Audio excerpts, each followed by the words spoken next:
Saudara-saudaraku, warga Jemaat GBB Trinitas, pada malam hari ini kita melaksanakan ibadah keluarga dengan corak yang agak berbeda dari 2 bulan terakhir yang kita lakukan. Ini dilakukan, kita kerjakan berdasarkan juklak dari Majelis Sinode berkaitan dengan bulan pelayanan kesaksian GPIB yang jatuh pada bulan Juni. Jadi memang disiapkan oleh Sinode liturgi khusus bulan Pelkes, khususnya buat ibadah keluarga dan melibatkan bapak, ibu, anak-anak di rumah. Karena itu kalau kita lihat liturginya untuk hari Rabu ini ada ayah, ibu, anak-anak. Nah, bedanya khotbahnya kita sampaikan dari KMJ-nya, pendetanya untuk menyampaikan firman Tuhan. Tapi selebihnya itu melibatkan keluarga di rumah. Karena itu selamat beribadah Bapak Ibu. Mari kita lakukan ibadah ini tetap dengan sukacita walaupun di rumah masing-masing. Tuhan memberkati.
Saudara-saudaraku, kita telah membaca tadi dari Imamat 18 ayat 6 hingga yang ke-30.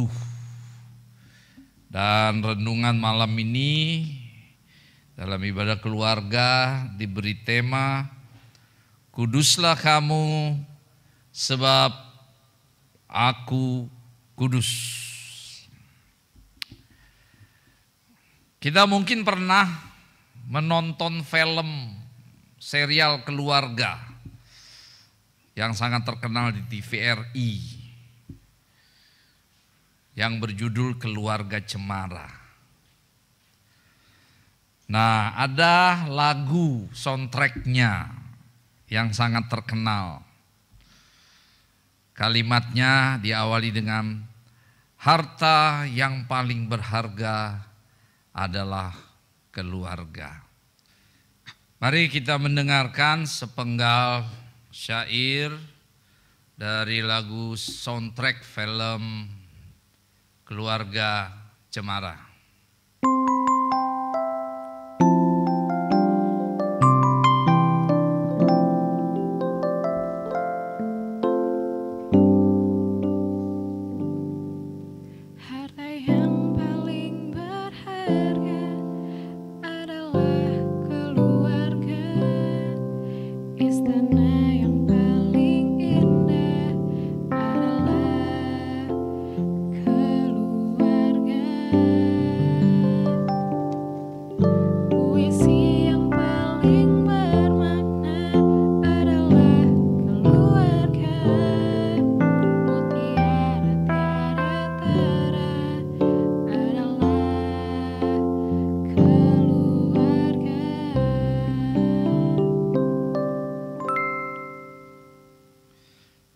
Syair lagu yang baru kita dengar itu sangat indah, ya.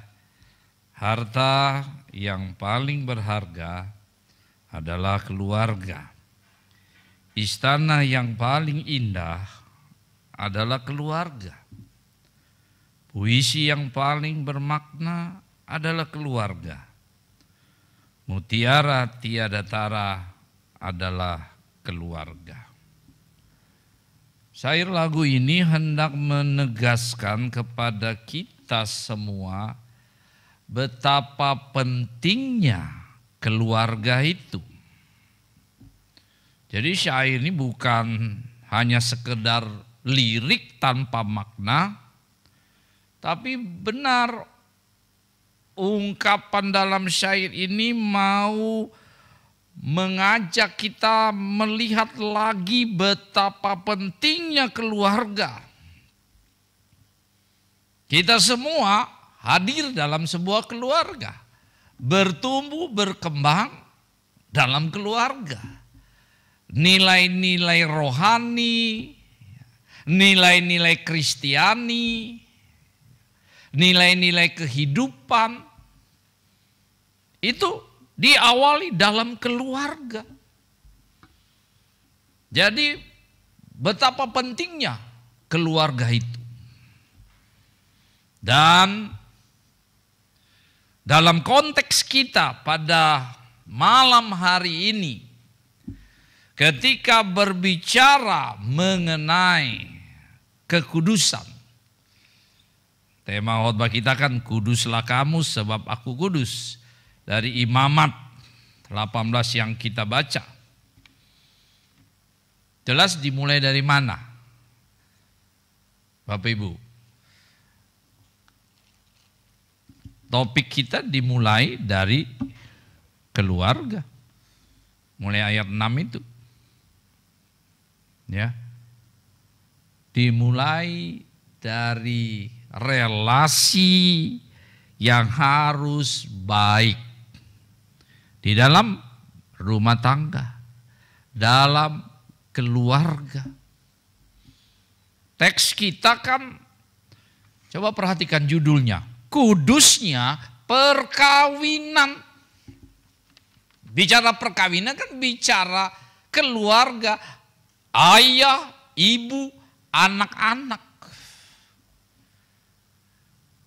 Firman Tuhan yang kita renungkan malam ini jelas mau mengajarkan betapa Allah itu kudus dan Dia ingin umatnya itu kudus, dan praktek kekudusan itu diawali di dalam keluarga.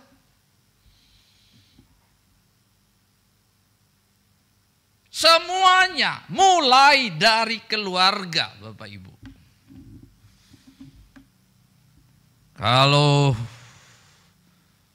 pondasi dalam keluarga rapuh,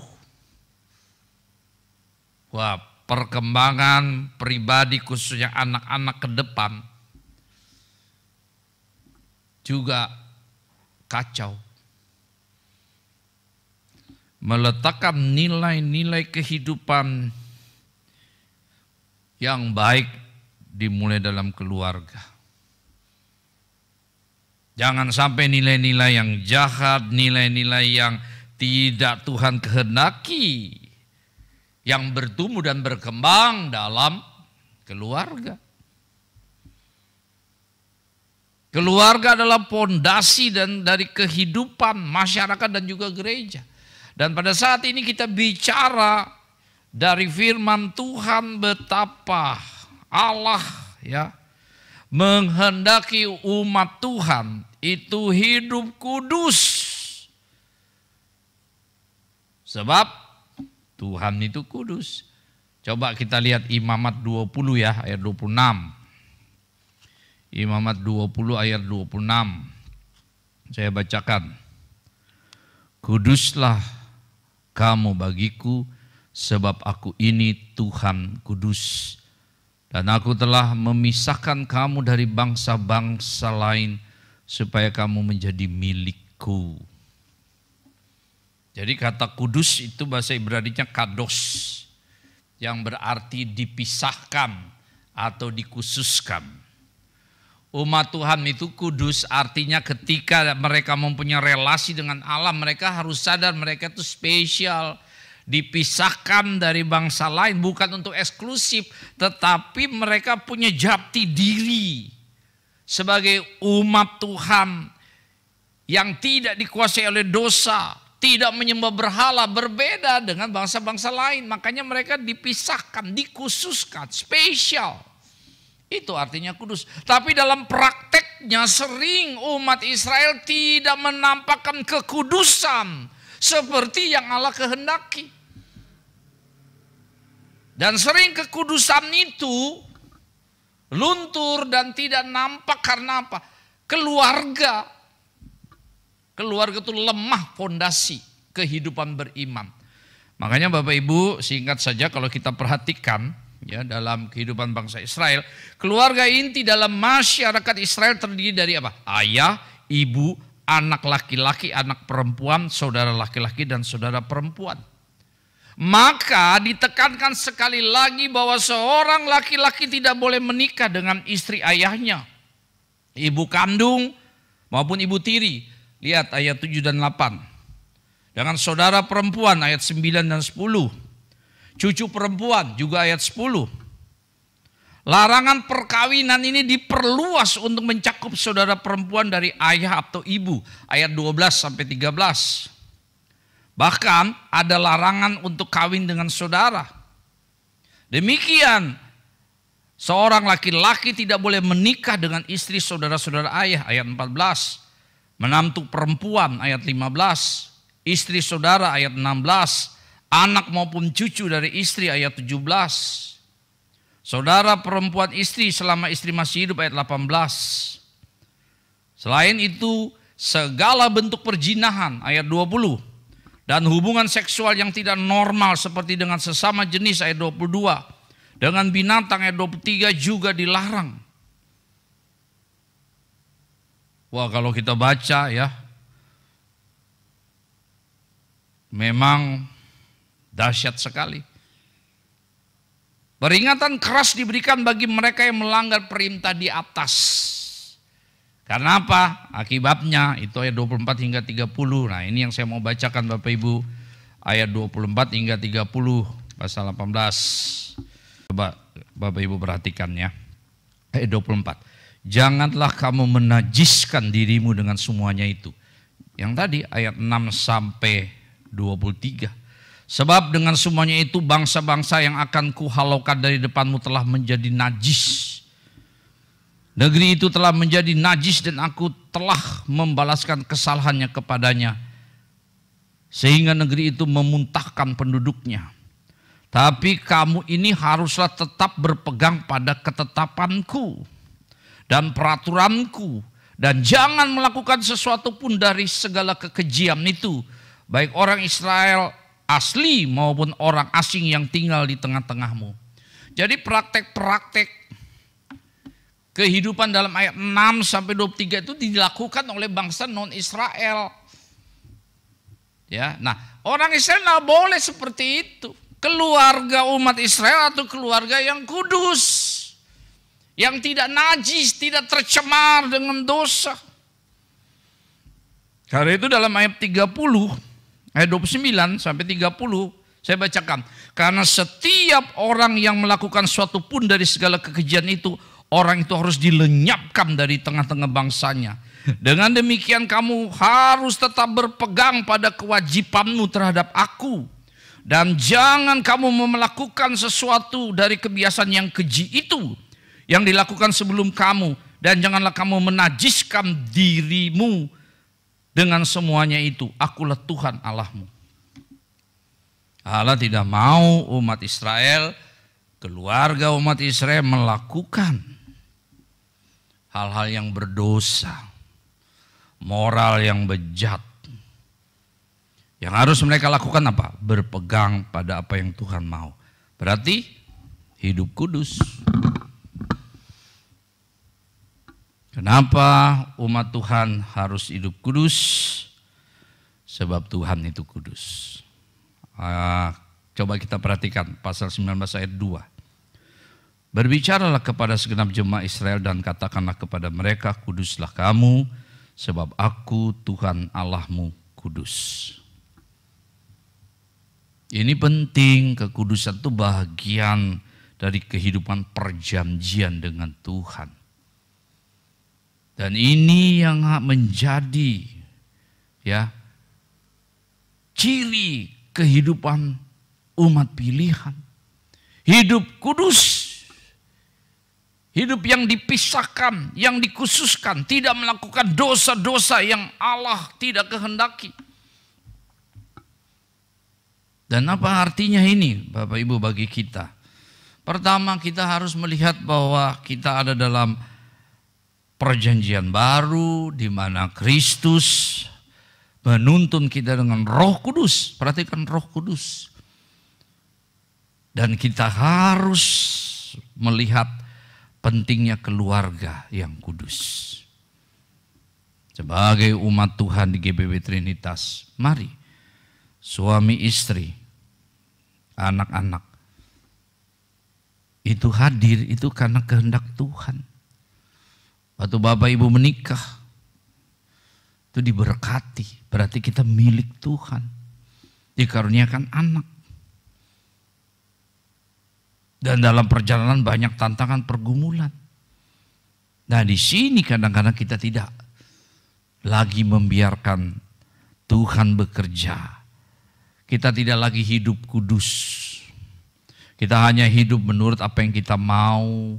Tidak ada kasih Allah yang mau menopang seluruh aktivitas kita. Sehingga yang ada, tinggal kekacauan. Mulai nilai-nilai kehidupan itu di rumah tangga yang kudus.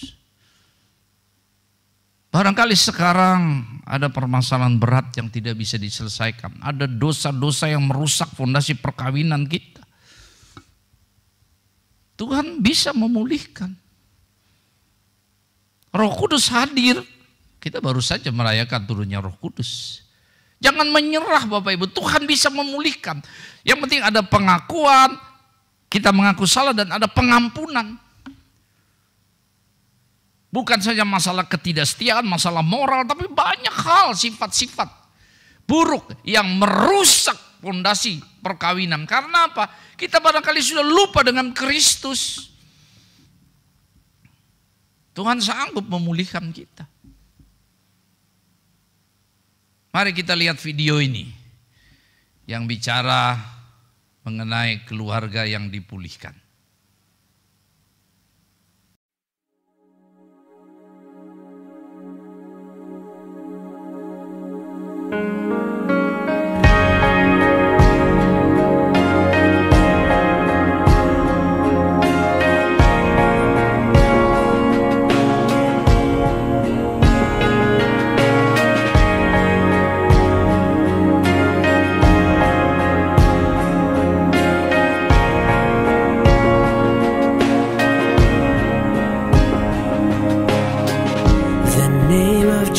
Jesus is greater.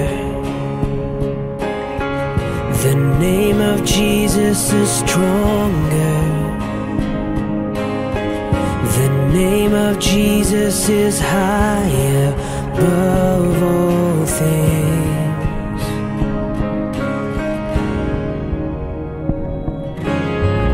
The name of Jesus is bigger. Jesus has power. The name of Jesus is higher above all things. There's just something about the name of Jesus. There's just something about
Saudara, kalau mencermati video tadi, jelas ya, dasar rumah tangga Kristen diberkati Allah. Keluarga harus ya menyembah Dia. Tapi dalam perjalanan, rutinitas, kesibukan, sudah tidak ada komunikasi yang baik, tidak ada waktu lagi buat mendengarkan suara Tuhan. Terjadi beragam macam kekacauan, semua sibuk. Nah, mulailah hal-hal yang menggerogoti keutuhan. Tidak lagi menjadi umat yang mau hidup kudus. Kepala keluarga, istri, anak-anak yang spesial di mata Tuhan. Yang rindu hanya melakukan firman Tuhan. Akibatnya apa? Fondasi rapuh. Tapi Tuhan dalam video tadi ya sanggup memulihkan, mengembalikan ya keutuhan rumah tangga suami istri karena perselisihan, pertikaian, konflik yang mengakibatkan hilangnya bahagia karena dosa-dosa, kehidupan moral yang keliru. Tuhan sanggup memulihkan. Asal kita mau kembali kepadanya.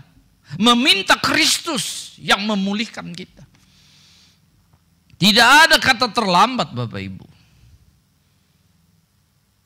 Ketika kita mau kembali menjadi umat yang kudus, keluarga yang kudus, kita akan melihat ya, berkat-berkat, pertolongan, kasih Tuhan akan menopang kita.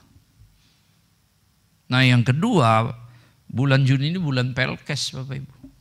Ya, liturgi yang kita pakai, liturgi dari sinode spesial bulan Pelkes. Pelayanan dan kesaksian. Dan pelayanan kesaksian itu mulai dari keluarga. Melayani dan bersaksi dalam rumah tangga. Jadi Pelkes kita jangan cuma kita pikir di pos-pos pedalaman, di kampung-kampung yang susah di sana. Tidak, mulai berpelkes dalam rumah tangga. Keluarga itu menjadi alat Tuhan untuk berpelkes. Kalau di dalam keluarga, pelayanan dan kesaksian yang dilandasi dengan persekutuan yang mesra dengan Tuhan dan sesama itu hadir, maka setiap anggota keluarga bisa Tuhan pakai melayani dan bersaksi dimanapun dia berada. Baik dia di sekolah, dia di tempat kerja, di pabrik, dimanapun. Tapi mulai dalam rumah tangga yang dijamah dan dituntut oleh Kristus. Jadi Bapak Ibu sekalian, mari kita masuki bulan Pelkes ini dengan penyerahan sungguh kepada Kristus. Kristus yang kudus. Kita harus hidup kudus karena kita adalah umat yang dikuduskan. Dipisahkan dari dosa. Dikhususkan untuk satu tugas yang mulia. Dan dalam situasi di mana kita adalah umat yang khusus, yang spesial, kita akan menerima selalu kasih dan karunia yang tidak pernah habis. Tapi jangan untuk diri kita sendiri, untuk orang lain. Dan kita mulai dari keluarga kita. Selamat merenungkan, selamat berbulan Pelkes, selamat berjuang. Tuhan Yesus memberkati. Amin.